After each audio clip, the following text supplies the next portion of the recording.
Boa noite. Boa noite.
Boa noite. Sejam todos bem-vindos ao Espaço de Jesus. Vocês estão me ouvindo bem? Sim. Sim. Muito, querida, sim. Sim. Boa noite. Boa noite. Amado Mestre Jesus, Profundamente agradecidos pela bênção desta hora, pedimos abençoa o nosso estudo, inspira-nos, ajuda-nos na facilitação, compreensão e prática dos ensinamentos de nossa mãe e mentora. Supri as nossas muitas deficiências e fortalece-nos neste aprendizado. Que assim seja. Algum comentário, alguma pergunta com relação ao que foi trabalhado na semana passada, ou semanas pela nossa Cláudia? Não? Então, vamos continuar com o 4º capítulo do nosso Plenitude, chamado Cessação do Sofrimento. O ouvido do mal, o esquecimento do mal, com abandono de propósitos de vingança. É inadiável para alguém liberar-se de expressiva soma de sofrimentos. As ideias deprimentes, acalentadas como resultados do ressentimento. Minha irmã, perdoa a brusca interrupção. Onde você retomou? Porque estamos na página 48. 1, 2, 3, 4. Quinto parágrafo do fim. E diz assim: se ante a resolução de autorrenovação não se encontra. É o quê? Aham, a Lia falou, é isso mesmo. Vá na página 48 e seria o 5º parágrafo antes do fim do capítulo. Ok. Começa com se ante a resolução de autorrenovação. Espera aí, rapidinho.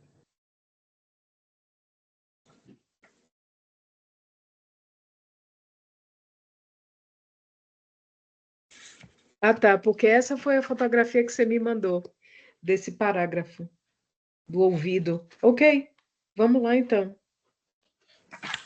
Ah, desculpa, sim, então eu mandei errado. Se ante a resolução de autorrenovação não se encontra isso. Ok.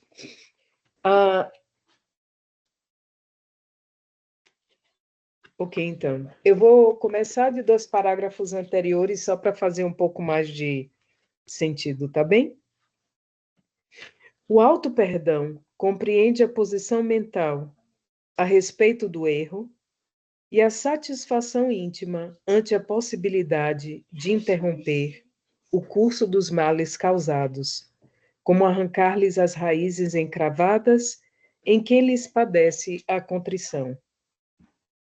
Será possível lograr o cometimento por meio de uma análise meticulosa dos fatores que levaram à ação reprochável, examinando outras alternativas que não foram utilizadas e que não teriam produzido os efeitos negativos, para depois predispor-se à oportuna reconsideração da atitude, liberando-se da desconfortável injunção de culpa conflituosa. Se, ante a resolução de autorrenovação, não se encontra a receptividade por parte da vítima, não constitua esta recusa um novo motivo para atrito, senão estímulo para continuar-se com o propósito salutar, revestindo-se de mais paciência e tolerância, a fim de enfrentar-se à reação do outro, igualmente enfermo e sem disposição, por enquanto, para liberar-se do mal que o entorpece. O perdão ajuda o amadurecimento moral, porque propicia clara visão da responsabilidade, levando o indivíduo a cuidadosas reflexões antes de tomar atitudes agressivas ou negligentes precipitadas ou contraditórias no futuro. Quando alguém se perdoa, aprende também a desculpar, oferecendo a mesma oportunidade ao seu próximo. O bem-estar que experimenta faculta-lhe a alegria de propiciá-lo ao outro, o ofendido, gerando uma aura de simpatia à sua volta, que se converte em clima de liberação do sofrimento. A cessação real do sofrimento, portanto, dá-se quando, erradicadas as suas causas, desaparecem-lhe os naturais fenômenos das consequências. Então, vamos conversar um pouquinho a respeito desses trechos que nós lemos, né? Perante a nossa mudança de atitude, porque o perdão, o auto-perdão, implica uma renovação das nossas atitudes, não significa que, buscando reparar os nossos erros, as pessoas que tenham sido ofendidas pela nossa atitude estejam preparadas para acatar, para desculpar. Muitas vezes, ainda agarrados ao ressentimento, ainda agarrados ao passado, vão ressentir, vão continuar magoados. O que não nos deve causar uma reação em retorno.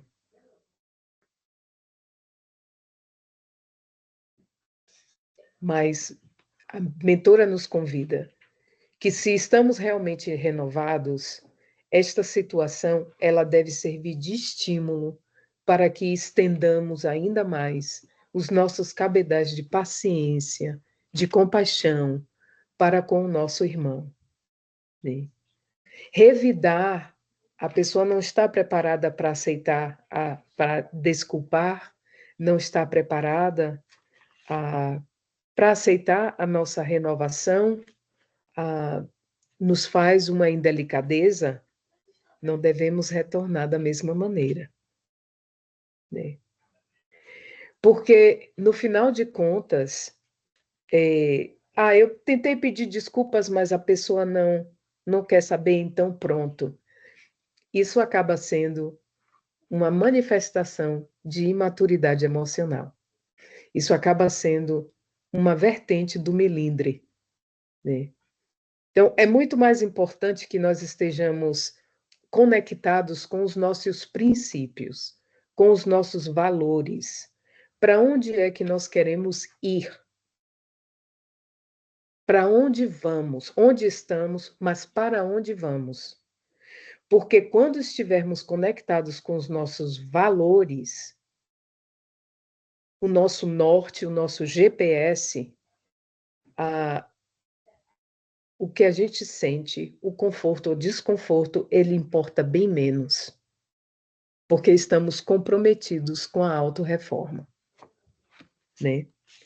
Então, imprescindível a gente fazer sempre o silêncio e a nossa autoanálise, porque como é que poderemos nos perdoar sem realmente pararmos para conceber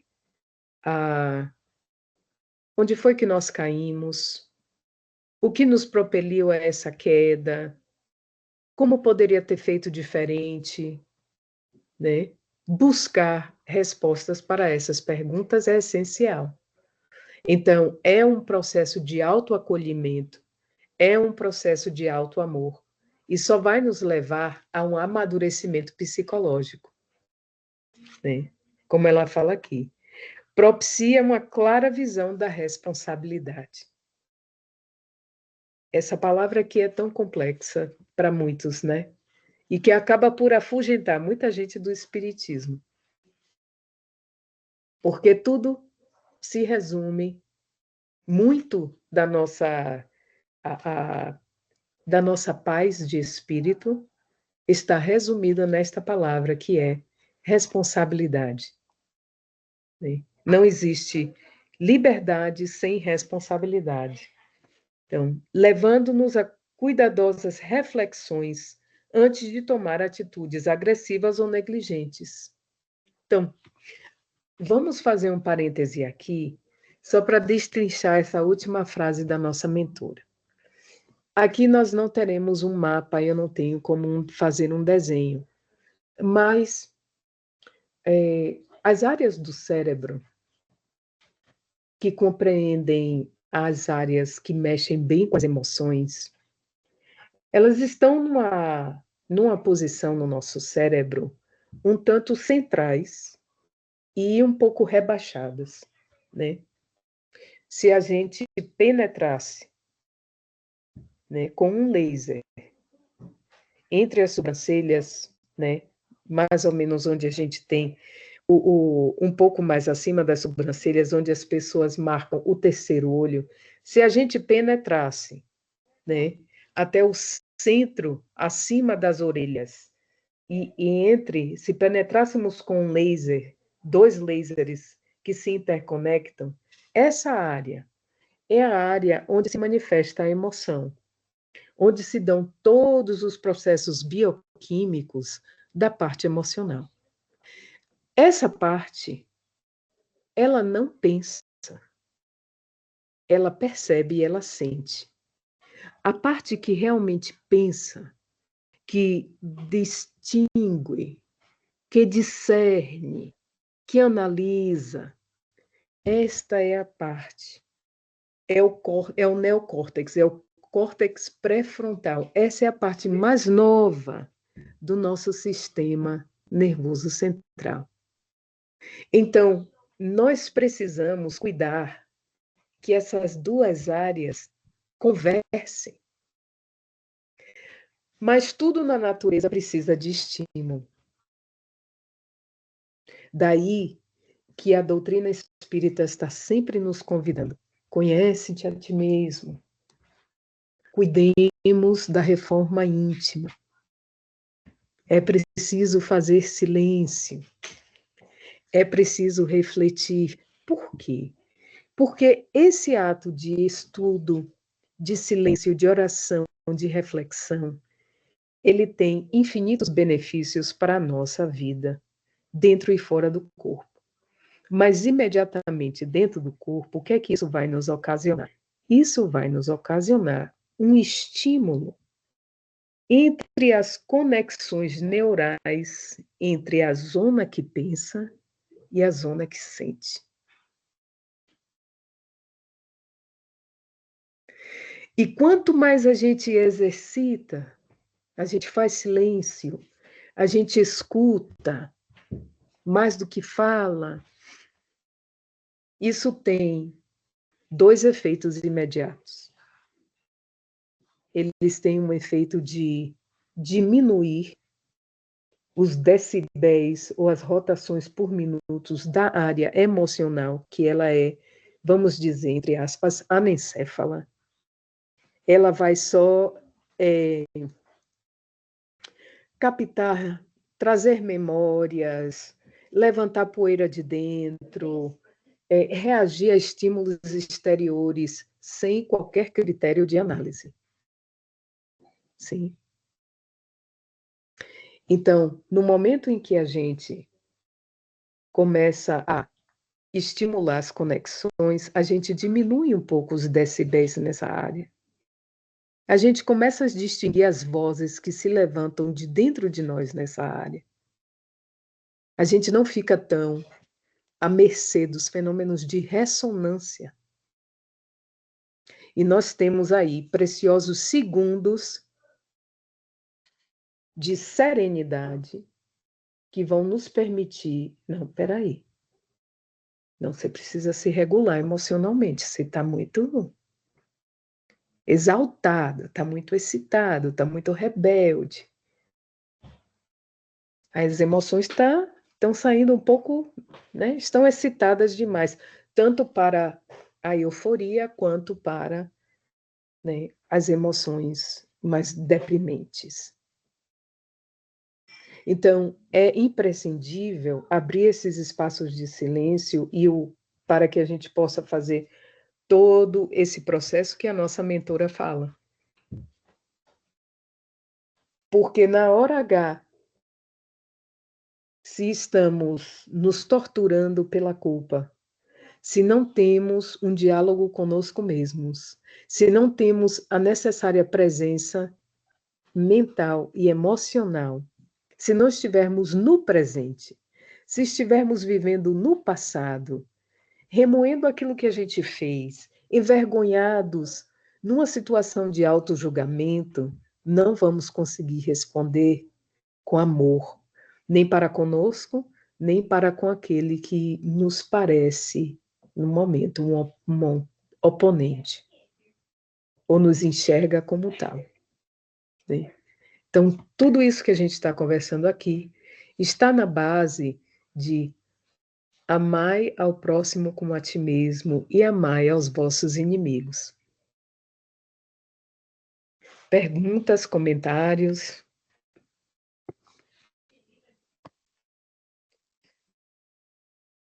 O bem-estar que experimenta faculta-lhe a alegria de propiciá-lo ao outro. O ofendido gerando aura de simpatia à sua volta, que se converte em clima de liberação do sofrimento. Isso nos traz à mente a história de Célia, em 50 anos depois, que assumindo a responsabilidade sobre um delito, né, um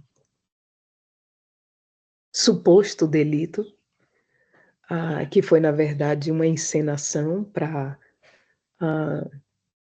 conspurcar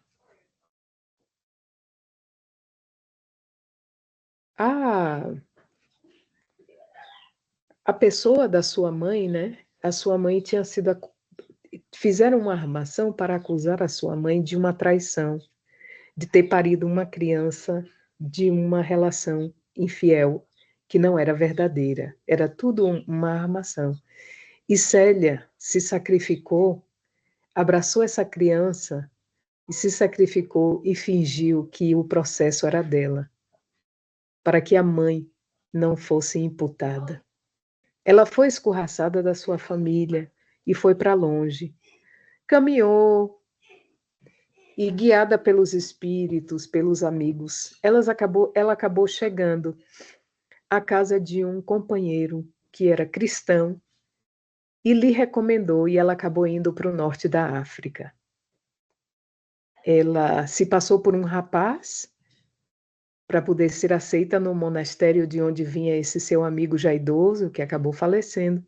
Mas chegando nessa abadia, nesse mosteiro, o abade era uma pessoa muito difícil, muito austera.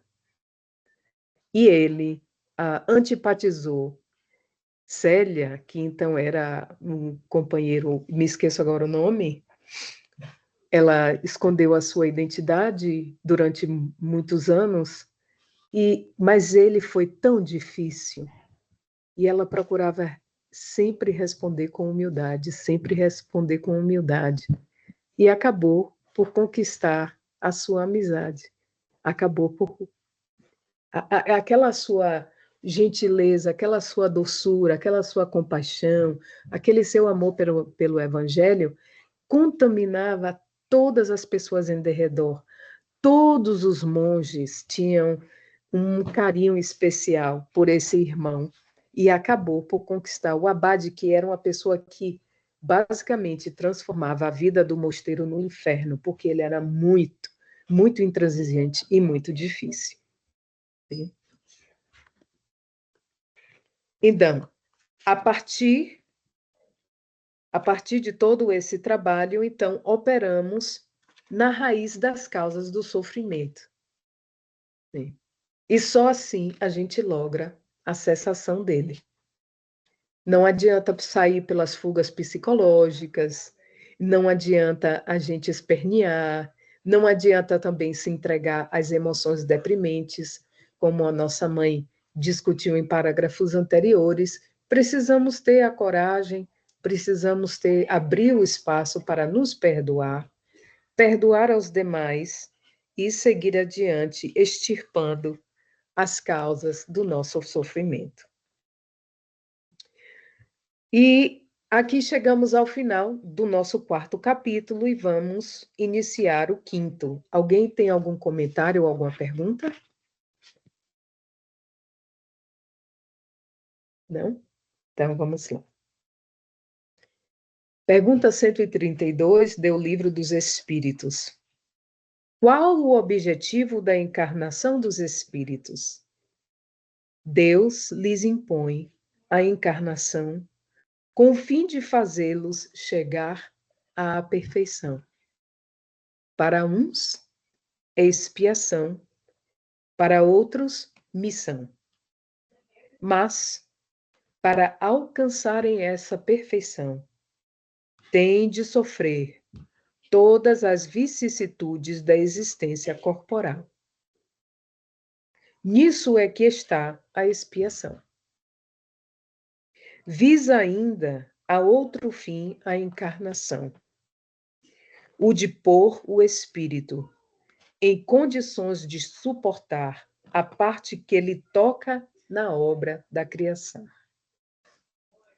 Para executá-la é que, em cada mundo, toma o espírito um instrumento de harmonia com a matéria essencial deste mundo, a fim de aí cumprir, daquele ponto de vista, as ordens de Deus.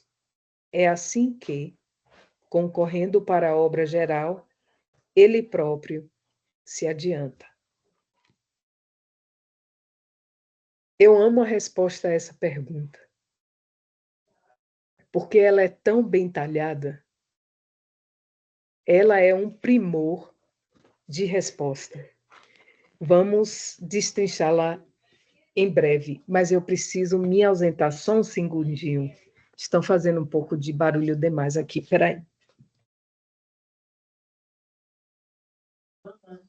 Need to keep your voice down and keep an eye on your bunny.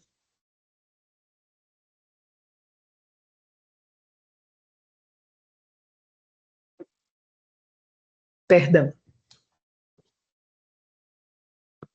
Então, Deus impõe a encarnação com o fim de fazer-nos chegar à perfeição. Esse é o trabalho de burilamento que precisamos fazer. Precisamos entrar na matéria para, sentindo-lhe o peso, para modelá-la, para sofrer sob as suas injunções, aprender com ela. Ciclos de expiações, processos missionários, viveremos todos. Precisamos sofrer todas as vicissitudes para aprender.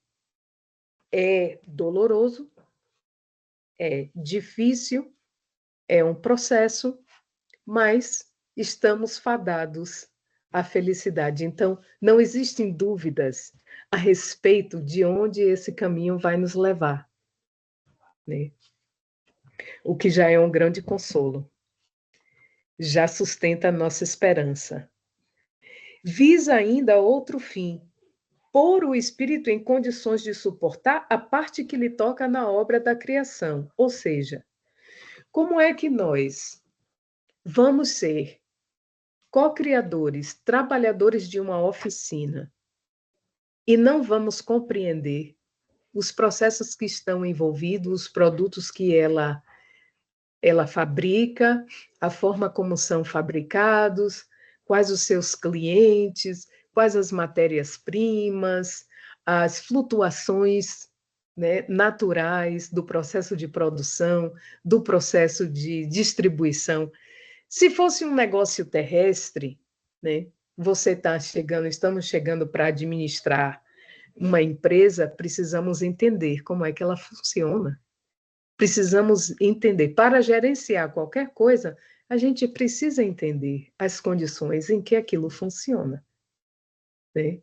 Então, é imprescindível passar pelas experiências encarnatórias a fim de que nós tenhamos esse conhecimento não apenas teórico, não apenas desapegado da realidade, mas esse conhecimento precisa ser conhecimento, ele precisa ser galvanizado pela experiência. Então, é como a gente pensar na forma como se produzem as espadas. É preciso que o metal seja fundido e refundido. Ele passa por ciclos múltiplos de aquecimento absurdo na forja, de ser moldado, de ser trabalhado com o martelo, a bigorna, de ser resfriado. Então, ele esquenta e esfria, aperta e afrouxa, como diz Guimarães Rosa em Grande Sertão Veredas, né? Mas o que a vida pede é coragem. Então, para executá-la é que em cada mundo toma o espírito um instrumento, um corpo, de harmonia com a matéria essencial deste mundo, ou seja, relativo a cada globo.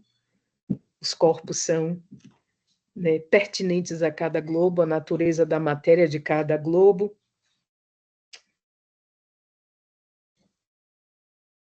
A fim de aí cumprir, daquele ponto de vista.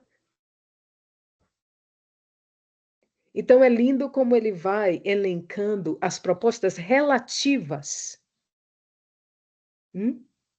A matéria do corpo é relativa àquele globo, as tarefas são relativas àquele ponto de vista, ou seja, aquele nível evolutivo, as necessidades presentes daquele globo, né? Daquele ponto de vista, as ordens de Deus. É assim que, concorrendo para a obra geral, ele próprio se adianta. Trabalhando, somos também trabalhados, né?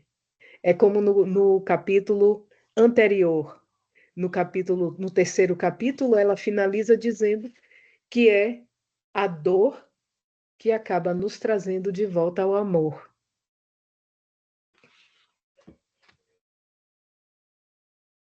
Perguntas, comentários? Não? Capítulo 5º, caminhos para a cessação do sofrimento.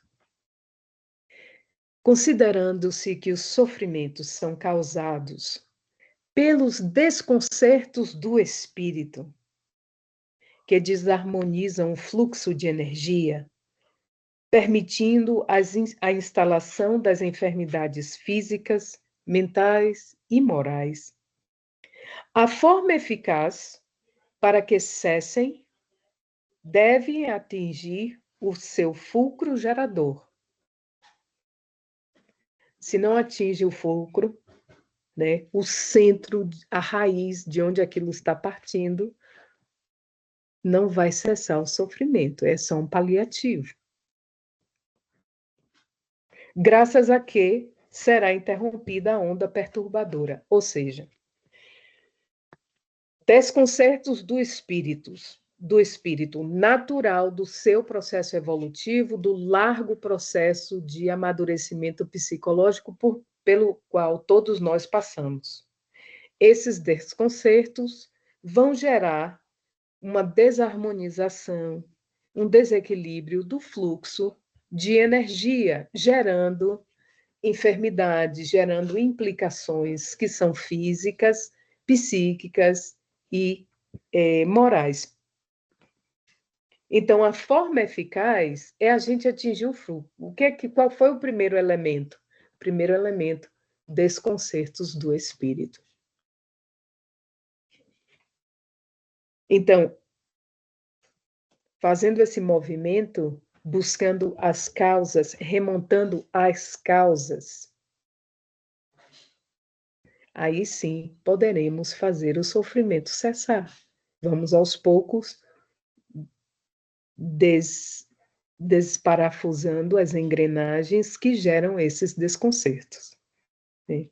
Então, vamos assim diminuindo a potência da onda perturbadora. O que é essa onda perturbadora?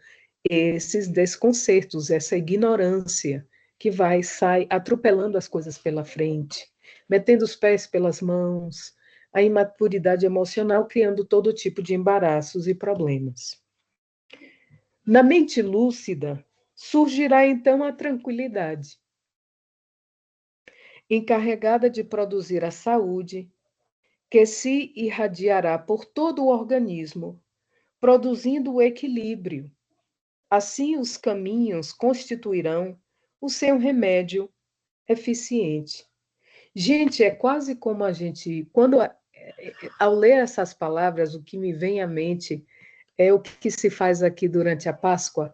Para as crianças, a gente faz o que se chama de Easter Egg Hunt, né? O Easter Egg Hunt é basicamente uma caçada aos ovos de Páscoa. São ovos de Páscoa que estão escondidos, né? A maneira da semente, que já traz em si todos os germes necessários para o funcionamento da árvore, na sua pujança, na sua beleza, no seu esplendor. Nós também trazemos todos os mecanismos necessários para alcançar a plenitude. Estes vão sempre eclodir quando as condições estão adequadas, né? Nas condições naturais de temperatura e pressão, nas condições ideais, necessárias para cada semente, no nosso caso, para cada germe. Então, nós não precisamos cuidar de aprender a virtude já vive dentro de nós, porque fomos criados à imagem e semelhança do Cristo, mas toda semente precisa de condições para germinar e para florescer. Então, o nosso trabalho de erradicação do sofrimento, por entender o que a vida pede de nós, o que é que Deus pede de nós, e buscar nos alinhar com o pensamento divino, inevitavelmente vai produzir as condições necessárias para que a serenidade ecloda, para que a tranquilidade nasça. Mas para isso é necessário mente lúcida.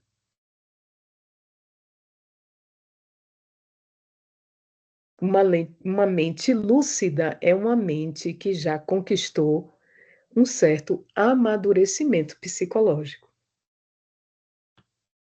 Justamente nesse livro, algumas páginas atrás, nós ouvimos da nossa mentora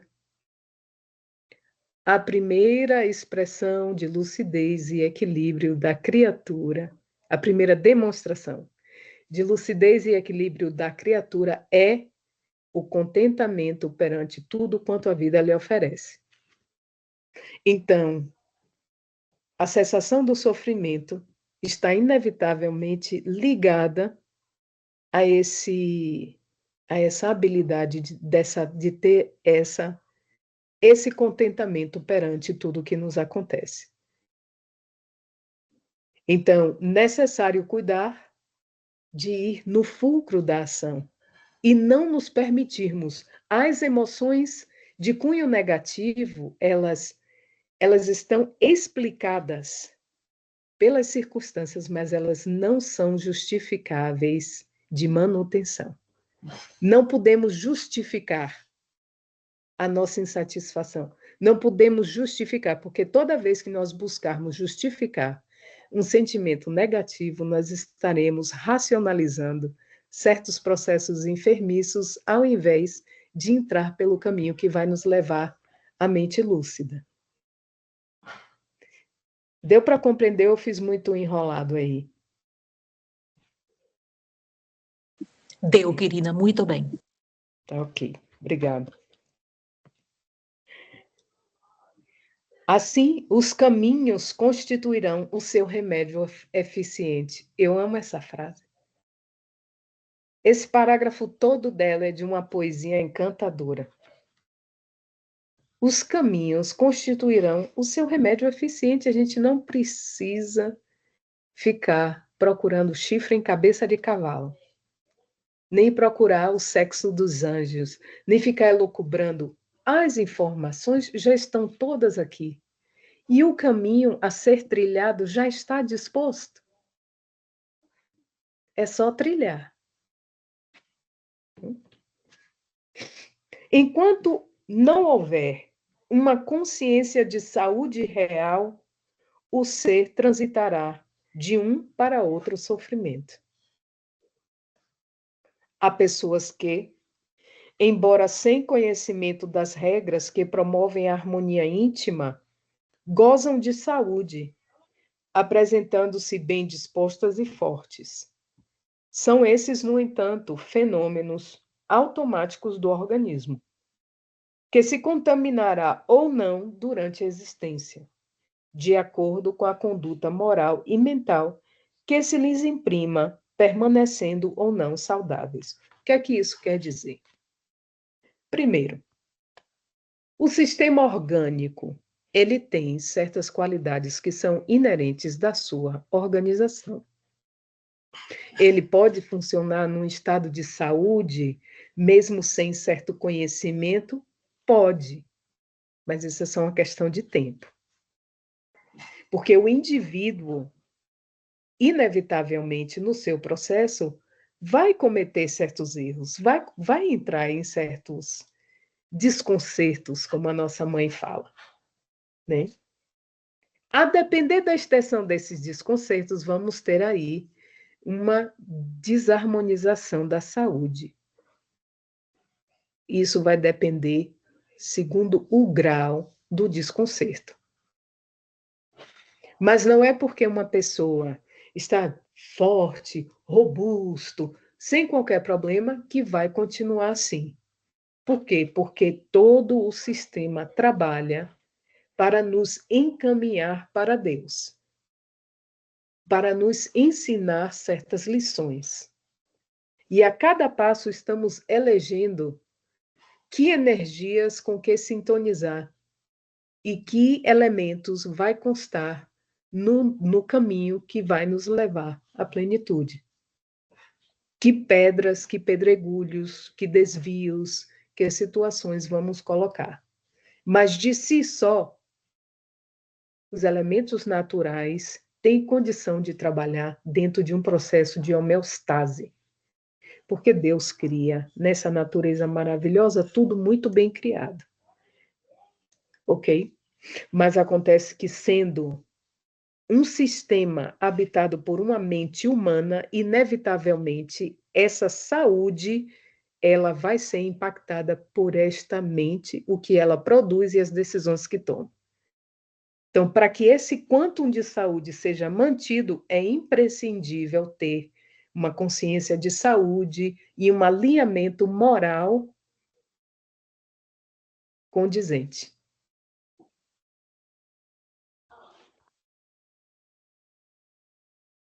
A antiga sabedoria budista estabeleceu um sistema de meditação pelo qual a saúde se instala e o sofrimento desaparece. Jesus, portador de equilíbrio pleno, considerava o amor como causa única para a realização ideal do ser. A mutilação ou ausência do amor a Deus, ao próximo ou a si mesmo produz a insatisfação, o desajuste, o desequilíbrio da energia, tornando-se fator causal de doenças, de sofrimentos.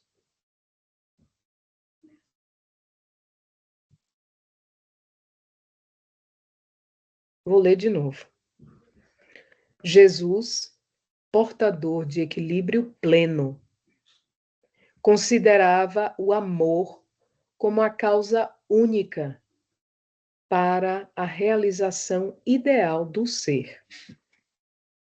A mutilação ou ausência do amor a Deus, ao próximo ou a si mesmo, produz a insatisfação, o desajuste, o desequilíbrio da energia, tornando-se fator causal de doenças e de sofrimentos. Ou seja, a partir do momento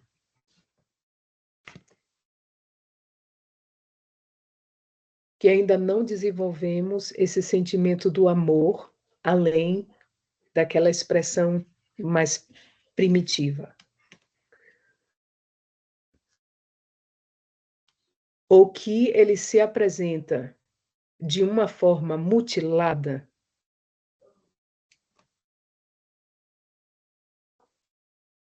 isso imediatamente nos leva à insatisfação. A insatisfação é o primeiro item da lista que culmina com o desequilíbrio da energia que está no cerne da produção, da causação, da causalidade, perdão, de doenças e de sofrimentos. Então, vamos ver essa cadeia que ela colocou aqui.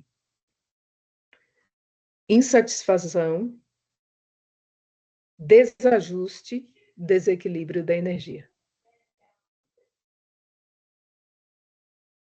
Então, precisamos entender, com todas as nossas forças, que a insatisfação, ela é oposta, ela não está em consonância com o amor a Deus, com o amor a nós próprios e com amor ao próximo. Por que isso? Porque a nossa insatisfação, em geral, ela está ligada a um julgamento, a uma não aceitação. Ela está, as nascentes do nosso sentimento está conspurcada por mágoa, revolta, não aceitação, né, de uma série de processos, obviamente, ressentimentos. Em capítulos anteriores, a nossa mãe nos fala uma percepção de automerecimento muito confusa. Ou seja, nós nos atribuímos merecimentos.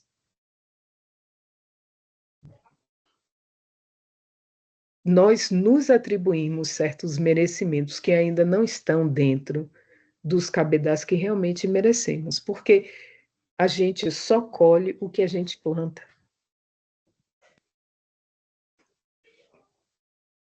Conscientemente e inconscientemente. Tem muita coisa que tem muito desconcerto que é inconsciente, porque a gente ainda não se deu conta de que comete certos erros.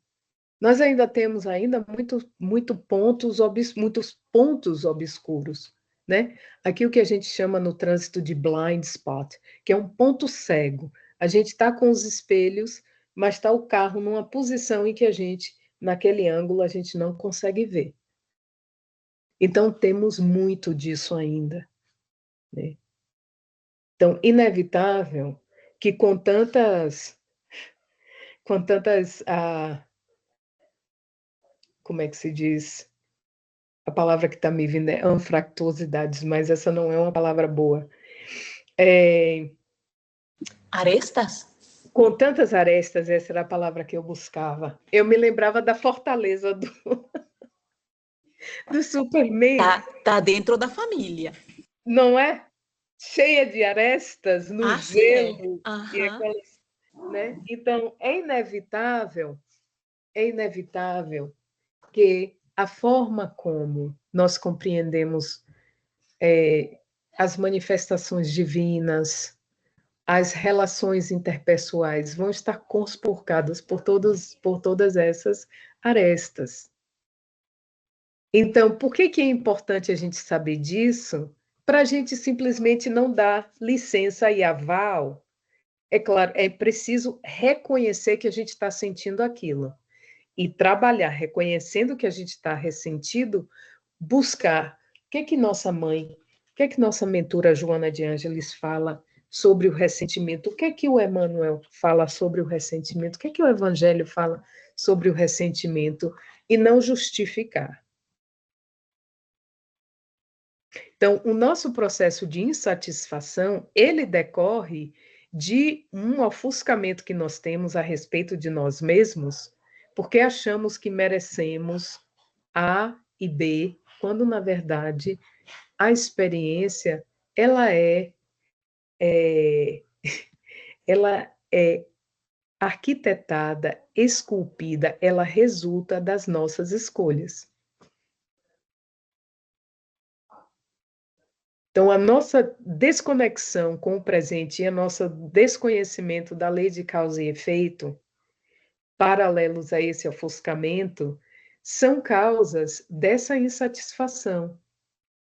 E ela está em dissonância com o amor divino. Podemos saber todos os livros espíritas, podemos conhecer os evangelhos de cor.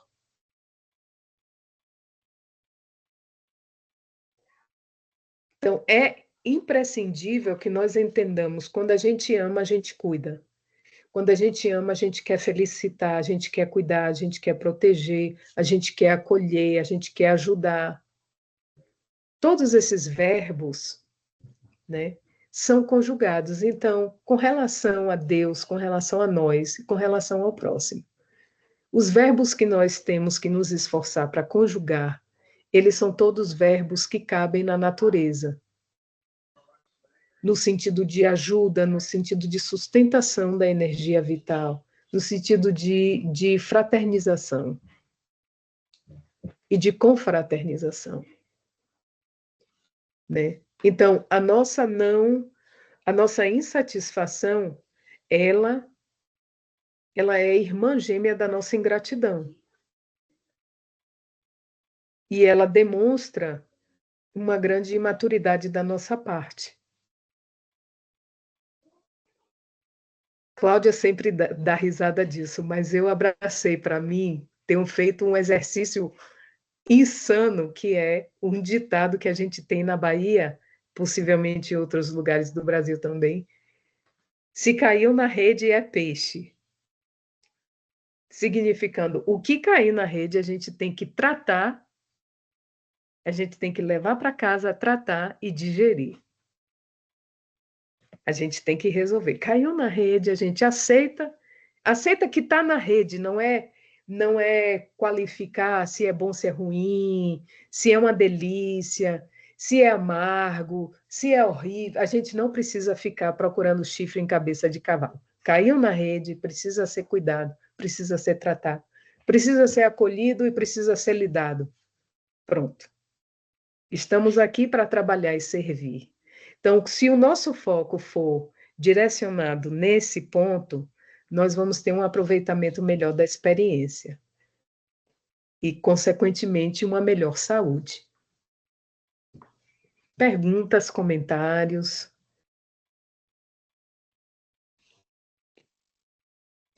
Eu não sei se ficaria muito complicado para nós que não somos na área da ciência, mas sempre me chamou muito a atenção, Geo, como a nossa mãe aponta a que os nossos desconcertos são os responsáveis dessa distonia nas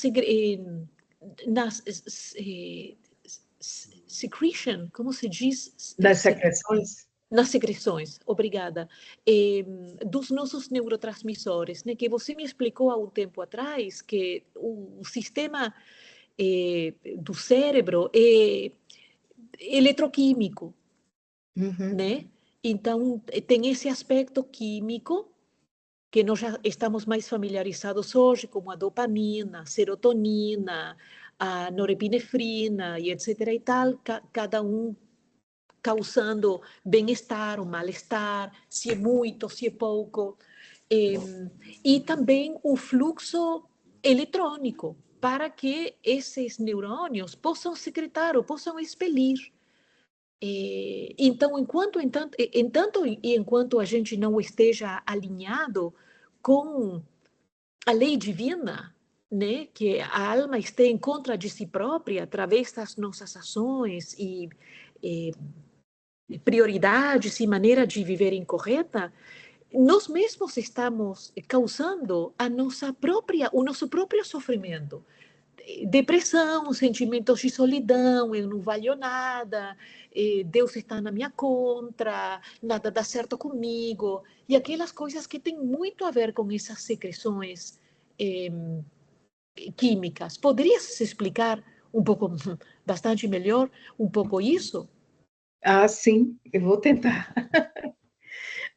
Se eu entendi bem o que a nossa Joana explica e o que você perguntou e elaborou bastante bem, uma imagem que sempre me veio à cabeça desde quando eu estava aprendendo na faculdade sobre alguns desses aspectos era duas imagens. Uma, a do teclado de um piano. A outra imagem era a de uma caixa de lápis de cor. Então, os equipamentos cerebrais, os neurotransmissores, gente, é uma sinfonia tão linda. A depender do que se come, a depender do que se bebe, do que se pensa, tudo influencia o funcionamento dos sistemas. Tudo. E é de uma fluidez, porque ele vai se adaptando e ele vai se adequando àquilo que a gente escolhe. Aquilo que a gente escolhe comer, aquilo que a gente escolhe pensar. Pensa assim, num grande músico, improvisador, que ele pega aquele teclado e ele vai. A nota que você der, o ritmo que você der, ele toca, ele executa. E o nosso corpo, ele faz justamente isso. E o cérebro, ainda mais do que qualquer outra parte. Mas de uma maneira genial. Agora, o que é que acontece? Acontece que nós estamos encaixados numa cadeia natural de eventos que é o espírito, ele é o maestro da orquestra. Ele é o maestro. E se expressa através da mente, que vai fazer suas conexões. O corpo mental vai fazer conexão com o perispírito, de maneiras que nós temos duas esferas que se juntam. Uma esfera que é psicofísica e uma esfera que é físico-psíquica. Essas esferas, elas se entrelaçam. E essas moléculas, elas acabam por imprimir na matéria o ritmo, a melodia que esse espírito deve reger. A partitura Deus dá. Acontece que nós fazemos uma inversão de valores. Nós normalmente dizemos assim, porque o meu espírito, que o nosso espírito, não o espírito que eu sou. E é importante a gente se dar conta disso, por quê?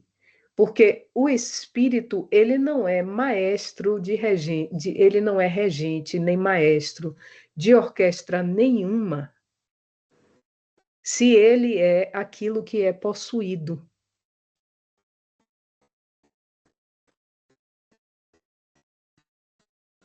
Aí estamos colocando uma inversão de valores, uma ordem em que o corpo está no comando. Então, isso parece uma coisa elementar e parece uma coisa boba, mas não é. Porque as palavras têm poder, porque tudo no universo é uma expressão energética. E todos os pensamentos têm suas raízes em sentimentos que também são pulsos energéticos que emanam do espírito. Então, é linda essa cadeia e como ela influencia o psicofísico e o físico-psíquico.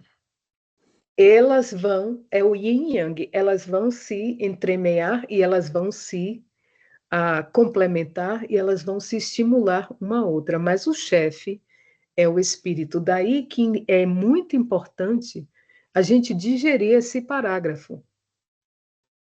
Porque todas essas emoções, tudo isso vai obedecer o que a mente está elegendo. E se a mente, quando eu digo para mim assim, eu já pus isso a teste várias vezes. Todas as vezes que eu estou com as emoções assim, em desalinho, e eu estou assim, impactada com alguma coisa, o pensamento que me vem é: você não é o que você sente, você é o que você escolhe fazer.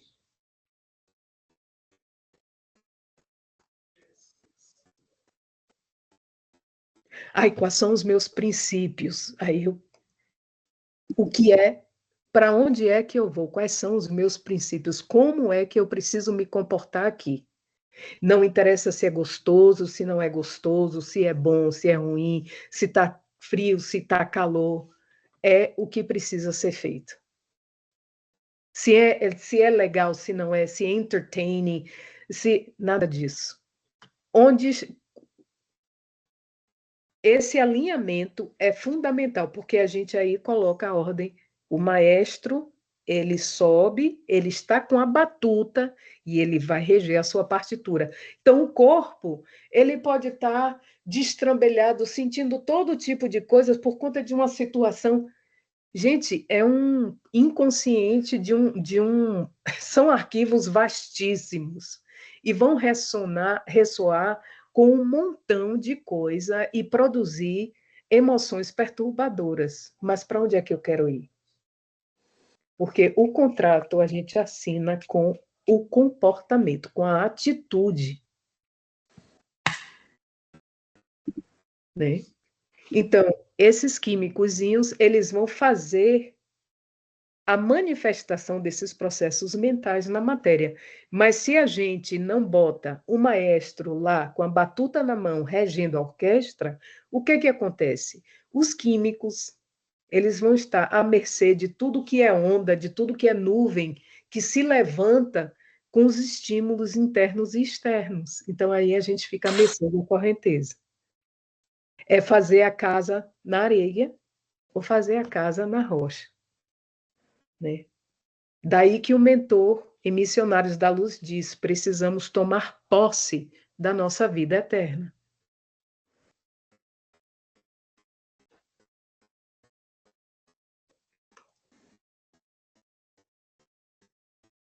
Ajudou, Cláudia? Explicou o. Estou encantada. Mas é para encantar mesmo, porque a obra é belíssima. A obra é belíssima. Se eu pudesse aqui botar uma tela, umas telas dessa que a gente tem no mundo espiritual, para vocês verem o que está na minha cabeça, né? Assim, o que eu Seria maravilhoso. imagino porque assim os processos realmente são belíssimos. É lindo demais, né? E foi tudo feito, gente, para o nosso sucesso. Foi tudo feito para o nosso sucesso, para o nosso florescimento, né? Então, quanto antes a gente, nem que a gente tenha que escrever no espelho, botar na geladeira, tudo foi feito para o nosso florescimento.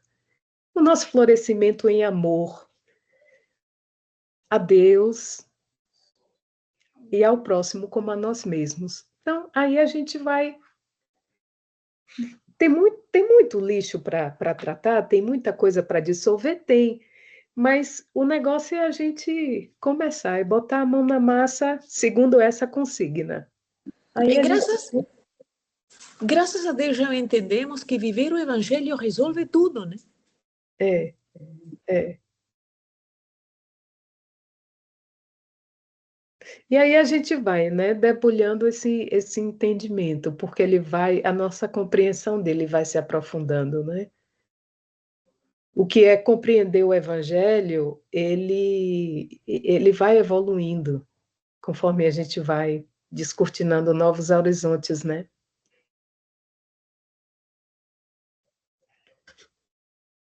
Então, o nosso tempo já chegou ao fim, são as 20h30. Né? Alguém gostaria de fazer a prece de encerramento, por favor?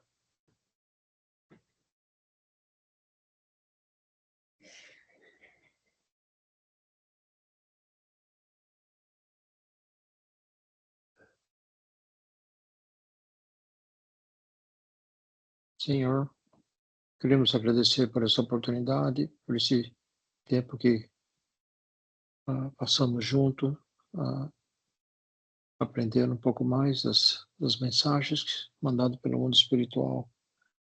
Queremos pedir que nos ajude a reter essas informações e poder trabalhar com ela para a nossa melhora, o nosso crescimento espiritual.